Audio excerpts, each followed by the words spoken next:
Hello everyone, आज मैं इस शॉर्ट वीडियो में एनिमल किंगडम चैप्टर को क्विक रिवाइज करवाऊंगी। जो इम्पोर्टेंट पॉइंट्स है एनिमल किंगडम के वही बताऊंगी, जो एग्ज़ाम के पॉइंट ऑफ व्यू से बहुत ही ज़्यादा इम्पॉर्टेंट है। ठीक है, तो आप ध्यान से देखिएगा। एनिमल किंगडम को क्लासीफाई किया गया है किन पैरामीटर्स के ऊपर, जैसे कि आप देख सकते हैं लेवल ऑफ ऑर्गेनाइजेशन। जैसे कि कोई ऑर्गेनिज्म है, उसका लेवल कैसा है, मतलब उसके अंदर उसकी बॉडी जो सेलुलर लेवल की है या टिश्यू लेवल की है। जैसे अगर हम बात करें तो सेलुलर लेवल की जो बॉडी है वो पोरीफेरा के अंदर पाई जाती है। टिश्यू लेवल की बॉडी जो है वो आपके नाइडेरिया या टीनोफोरा में पाई जाती है। ऑर्गन लेवल का जो ऑर्गेनाइजेशन है ऑर्गेनिजम्स में वो आपके प्लांटिहेलमिन्थिस में देखने को मिलता है। फिर ऑर्गन सिस्टम आपके एस्केलमिन्थिस में देखने को मिला। फिर सिमेट्री की अगर हम बात करें तो सिमेट्रिकल होते हैं स्पंज, यानी कि पोरीफेरा की कोई सिमेट्री नहीं होती पोरीफेरा फाइलम की। अगर रेडियल सिमेट्री की बात करें तो वो होती है आपके नाइडेरिया में, टीनोफोरा में और इकाइनोडर्म एडल्ट्स के अंदर पाई जाती है। बायलेटरल सिमेट्री की बात करें तो मोस्ट ऑफ फाइलम में देखी जाती है। अब हम बात करते हैं बॉडी कैविटी, मतलब जो 3 जर्म्स लेयर होती है ना, एक्टो, एंडो और मिजोडम। मिजोडम और एंडोडम के बीच एक कैविटी पाई जाती है, उसको हम सिलोम बोलते हैं। जिसमें कैविटी एब्सेंट होती है दैट इज द प्लांटिहेलमिन्थिस, जो है आपके एसिलोमेट ऑर्गेनिज्म है। सूडोसिलोमेट जो पैचेस की फॉर्म में मिजोडम पाई जाती है, ठीक है, तो वो आपकी है सूडोसिलोमेट, जो एस्केलमिन्थिस में देखने को मिलती है। सिलोमेट की बात करें तो एनिलिडा से लेके बाद में कोडेट तक सभी सिलोमेट एनिमल्स ऑर्गेनिजम्स आते हैं। सभी एनिमल फाइलम्स, एनिलिडा फाइलम से लेके सभी कोडेटा तक। जर्म लेयर आपकी डिप्लो और ट्रिप्लो होती है। डिप्लोब्लास्टिक होता है मतलब 2 जर्म्स लेयर से मिलकर बना है, एक्टो और एंडो। ट्रिप्लोब्लास्टिक जैसे कि हम लोग हो गए, ह्यूमन बीइंग हो गए, एनिमल्स हो गए, जो कि आपके जो एडवांस एनिमल्स अर्थ पे रहते हैं वो आपके ट्रिप्लोब्लास्टिक हैं। अगर हम सेगमेंटेशन की बात कर रहे हैं तो वो मेटामेरिज्म होता है, जैसे कि आपने एनिलिड के अंदर देखा सेगमेंट बने होते हैं, अलग से दिखाई देते हैं। नोटोकोड कईयों में प्रेजेंट होती है, कईयों में एब्सेंट होती है। अगर हम बात करें नॉन कोडेटा फाइलम की, नॉन कोडेटा फाइलम आपकी स्टार्ट होती है जैसे कि पोरीफेरा। हम एनिमल किंगडम के अंदर 11 फाइलम के बारे में स्टडी करते हैं। पोरीफेरा की अगर बात करें तो मोस्टली इसमें स्पंज की स्टडी होती है, वाटर कैनाल सिस्टम होता है और कोनोसाइट यानी कि कोलर सेल्स पाई जाती है। एग्जाम में पूछा जाता है, इसलिए जो मेन पॉइंट्स है वही हाईलाइट किए गए हैं। नाइडेरिया की बात करें तो इसका दूसरा नाम कोसिलेंट्रेटा भी है और इसमें नीडोब्लास्ट सेल्स होती है, जो मतलब काफ़ी मतलब ये अपनी बॉडी डिफेंस के लिए यूज़ करते हैं। पोलिप और मेडुसा 2 फॉर्म में पाए जाते हैं। पोलिप आपकी सेक्सुअल फॉर्म होती है, मेडुसा आपकी सेक्सुअल फॉर्म होती है। ठीक है, मेटाजेनेसिस मतलब ओविलिया में, मतलब अगर कोई पार्ट उसका कट हो जाता है तो वो दोबारा से फॉर्म होने की कैपेसिटी रखता है। अगर हम बात करें फाइलम टीनोफोरा की तो इसमें सी वलनट्स या कोम जेली की स्टडी करती हैं। कोम प्लेट्स पाई जाती हैं फॉर द लोकोमोशन पर्पस। एक बायोल्यूमिनेसेंस प्रॉपर्टी होती है, यानी कि लाइट को एमिट करते हैं।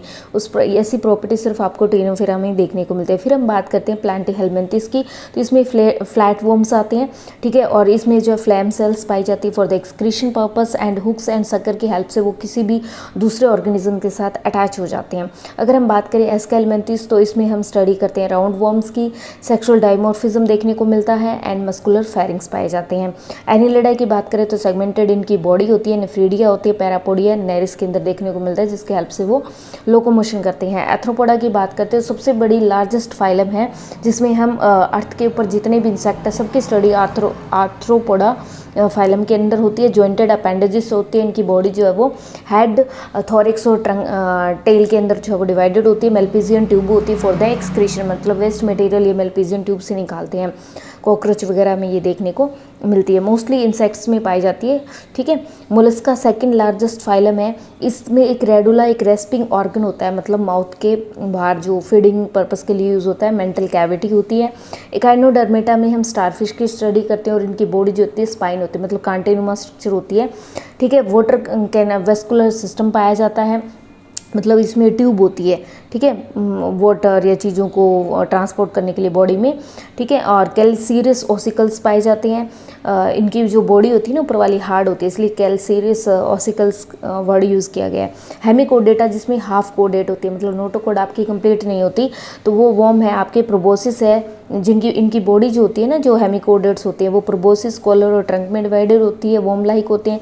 स्टोमोकोड पाई जाती है। अगर हम बात करें कोडेटा किंगडम के, कोडेटा में जो कोर फीचर्स होते हैं कोडेटा के। उसमें मेन बात तो ये है कि आपके नोटोकोड पाए जाएंगे, फिर डोर्सल होलो नर्व कोड होती है, पियर्ड फ्रेंजियल्स गिल स्लिट्स पाई जाती है, पोस्ट एनुअल टेल होती है। ये बेसिक फीचर्स है किसके, कोडेट्स के। अगर हम बात करें सब फाइलम की तो कोडेटा के अंदर 3 सब फाइलम है, यूरोकोडेटा, सेफेलोकोडेटा और वर्टिब्रेटा। ठीक है, यूरोकोडेटा का दूसरा नाम ट्यूनिकेट्स भी बोल देते हैं। सेफेलोकोडेटा को लैंसलेट की स्टडी करते हैं, यानी ठीक है। सेफेलोकोडेटा में जो आपकी नोटोकोड होती है ना वो हेड टू टेल रीजन तक होती है, यूरोकोडेटा में खाली एम्ब्रियोनल स्टेज पे ही पाई जाती है। वर्टिब्रेटा में जो है वो बैकबोन जो वो आपकी नोटोकोड है वो रिप्लेस हो जाती है बैकबोन से, तो वर्टिब्रेटा ही आपके मोस्ट एडवांस है। ठीक है, तो backbone replace by the notochord. अगर हम बात करें वर्टिब्रेटा की क्लास की तो इसमें साइक्लोस्टोमेटा आता, मतलब ये इसकी क्लासिफिकेशन है। साइक्लोस्टोमेटा एक जोलेस फिशेस है, मतलब इसमें जाड़े ये जो है वो एब्सेंट होता है, सर्कुलर माउथ होता है इनका। कॉन्ड्रियोकाइटिस फिश की बात करें तो ये कार्टिलेजिनस फिश है, मतलब ये काफ़ी डेंजरस होती है, प्रेडेशियस नेचर की होती है, मतलब ये शिकार करती है, एक बार किसी को पकड़ ले तो छोड़ती नहीं, क्योंकि इसके अंदर प्लेकोइड स्किल्स पाए जाते हैं। अगर आप एनसीईआरटी डिटेल में स्टडी करोगे तो आपको पता लग जाएगा, बट मेन फीचर्स मैं आपको बता रही हूँ। कार्टिलेजिनस फिश की स्टडी करते हैं, मतलब इनकी अगर इन फिशेस को कट करके देखा जाए तो उनमें हड्डी नुमा स्ट्रक्चर होती है, हड्डी प्रॉपर नहीं होती। कार्टिलेज मतलब ललचीली होती है, जो कार्टिलेज होता है वो फ्लैक्सिबल होता है, लेकिन हड्डी जो होती है वो मजबूत होती है। ओस्टोकाइटिस में हम बॉनी फिशेस की स्टडी करते हैं, और एम्फीबिया के अंदर एम्फीबियन वो होते हैं जो वाटर में भी रह सकते हैं और अर्थ पे भी रह सकते हैं, तो इसलिए इनकी लाइफ जो है डुअल होती है, मतलब ये स्किन से भी, अगर पानी में है तो स्किन से रेस्पिरेशन करेंगे, अगर अर्थ पे है तो लंग से रेस्पायर करेंगे, तो इसलिए एक वर्ड और भी यूज़ होता है, that is the pulmonary respiration भी इनमें पाया जाता है।